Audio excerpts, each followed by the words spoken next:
साधक को मन को केवल प्रभु में लगाना है, ये धारणा करनी पड़ेगी।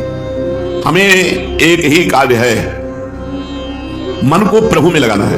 वो पाठ करके, सेवा करके, नाम जप करके, कीर्तन करके, जप करके, ध्यान करके, जैसे भी है, हमें मन को हर समय प्रभु में लगाना है, ये धारणा होती है। जिस साधक को भगवत प्राप्ति का लक्ष्य है, जिसके मन में ये बात आ गई है कि मैं भगवान का, भगवान मेरे, और जिसके एक धारणा हो गई है, यही काम है मन को प्रभु में लगाना। ऐसी धारणा होने के बाद प्रभु के सिवाय दूसरी कोई वृत्ति पैदा भी हो जाए तो एक क्षण में उसकी उपेक्षा कर देता है, क्योंकि उसकी धारणा है चित्त को, मन को प्रभु में लगाना।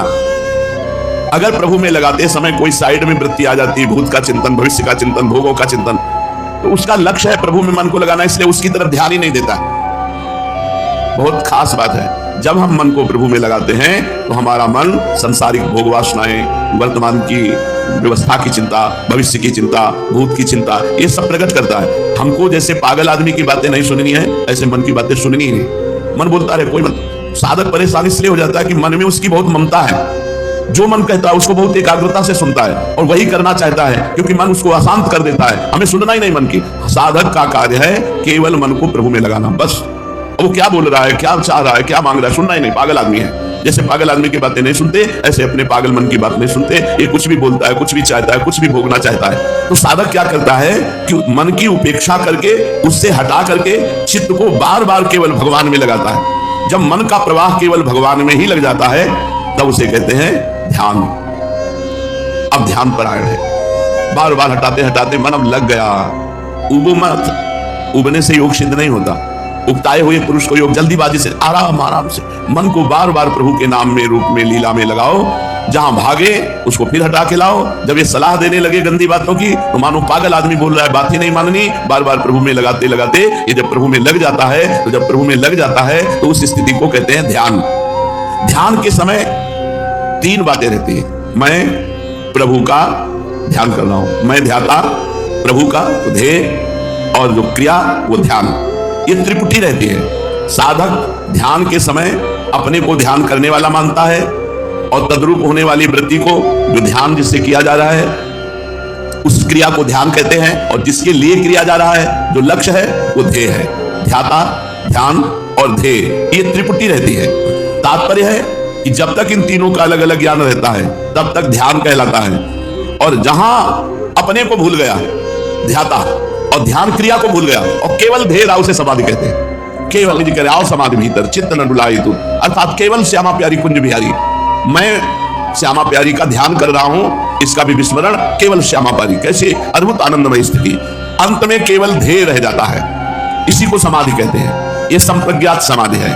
चित्त की एकाग्र अवस्था में यह जागृत होती है। यह समाधि जब निरंतर बनी रहती है तो उसे असंप्रज्ञात समाधि कहते हैं।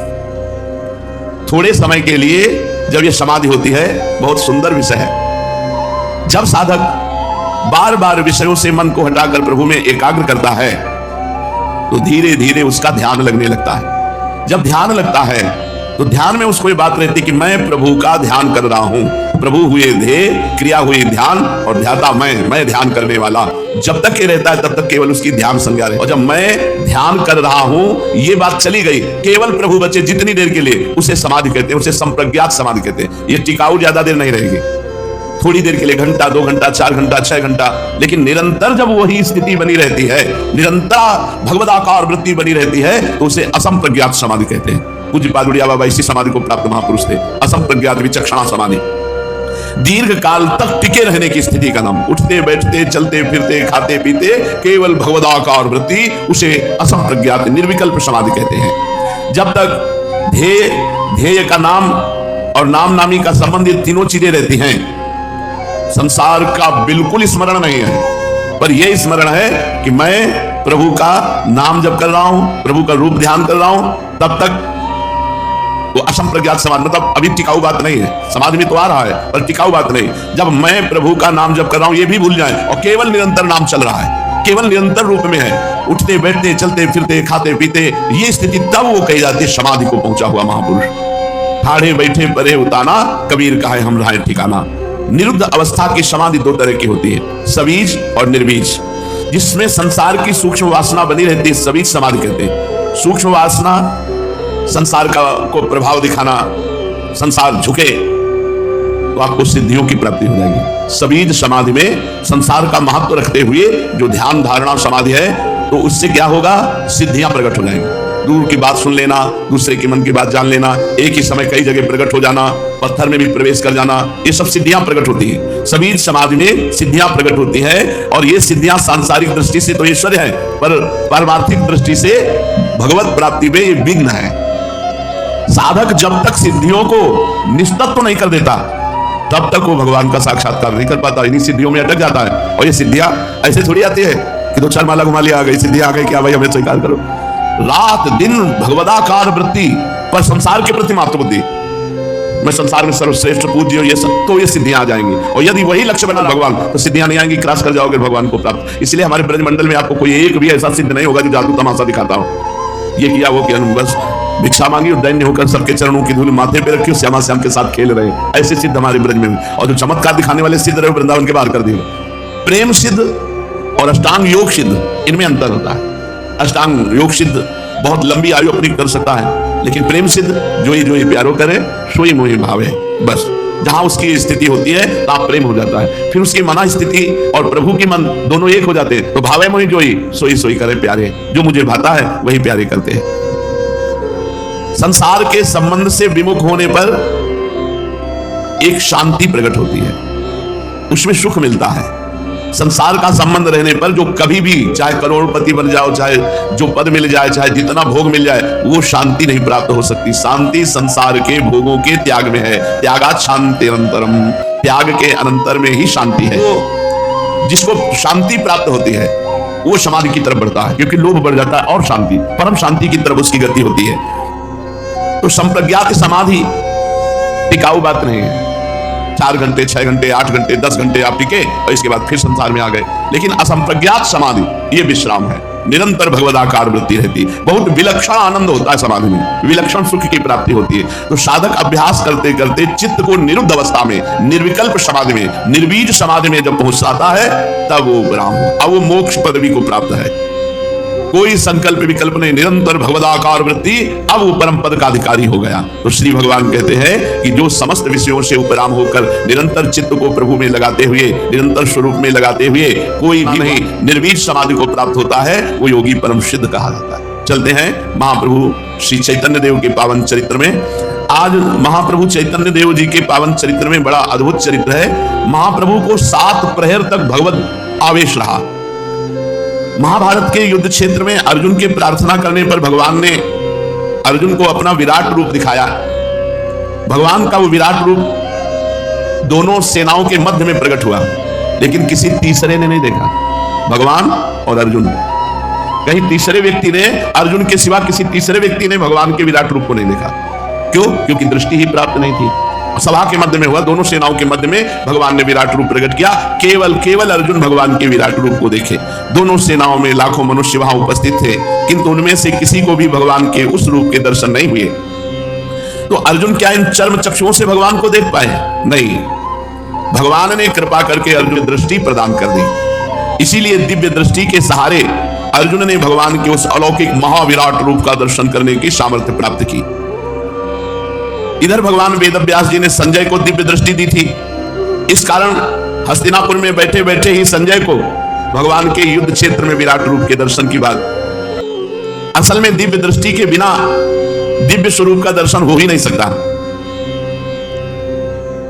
एक ने कहा कि आप अपने सहचरी स्वरूप के दर्शन कराओ।